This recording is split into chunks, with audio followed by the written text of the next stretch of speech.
more that TV pundits reduce serious debates to silly arguments, big issues to sound bites, our citizens turn away. But in a way, you know, it's the first president, I believe, in the State of the Union to attack TV pundits. But I think it's typical of the speech, frankly, where he took very little responsibility for having made any real errors. He took no real responsibility. He didn't communicate well enough on health care. I guess there weren't enough speeches.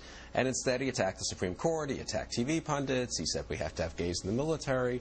It was really, I thought, a strikingly... He just seems oblivious to the fact that he's been pursuing diligently policies that an awful lot of Americans don't approve of. And what about not talking about this effort to try 9/11 suspects in New York?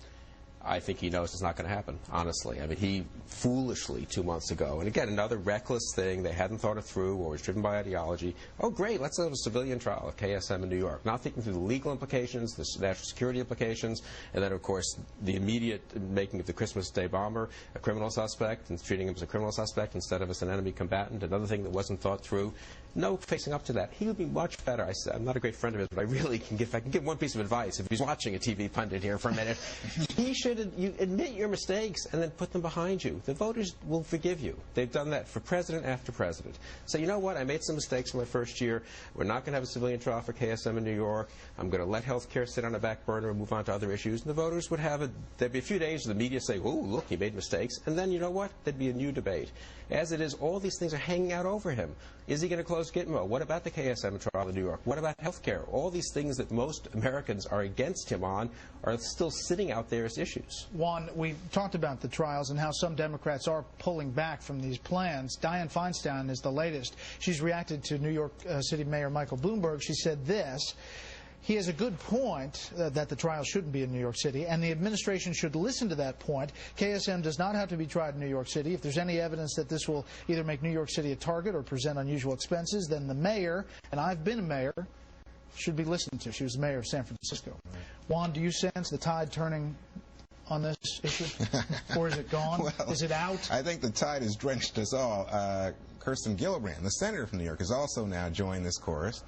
And the police chief, Ray Kelly, has said, listen, we can provide the security, but look at the cost. And the cost now apparently is over $200 million. And that's prohibitive. So New York City is not saying they can't do it, but they're saying, you know what, it just doesn't make sense to do it. At what cost? Because they want the federal government to pay for it. Initially, I think there was some thought that as a symbol, as a symbolic gesture, to have the trial there and to show that American law can, in fact, prosecute these terrorists, in my opinion, would be a terrific challenge and a terrific moment for all Americans.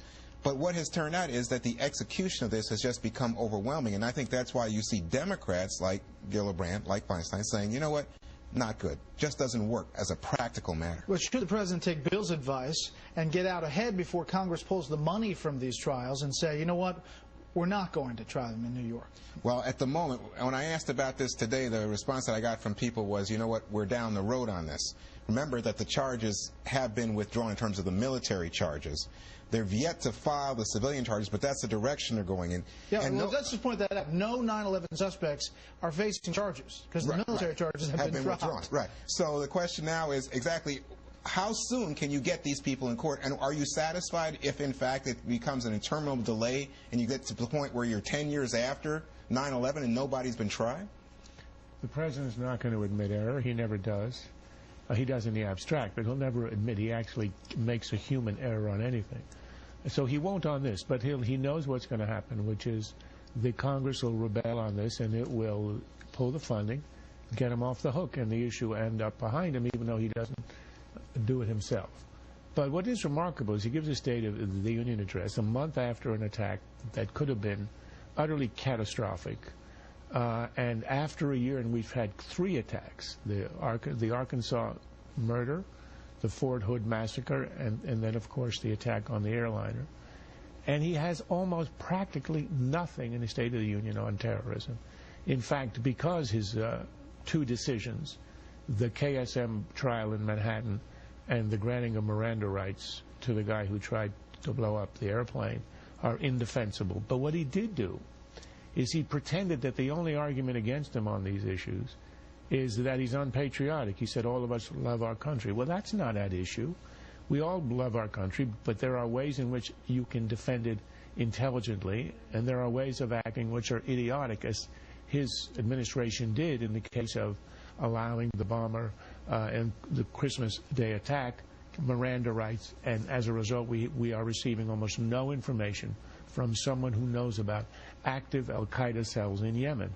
So patriotism, it is said, is the last refuge of this scoundrel, but this scoundrel is seeking refuge in implying that his opponents are questioning his patriotism, and they are not. They're questioning his judgment. Down the line, does Congress pull funding on this? Absolutely. Looks like it. Yes, no KSM trial in New York, no closing of Gitmo.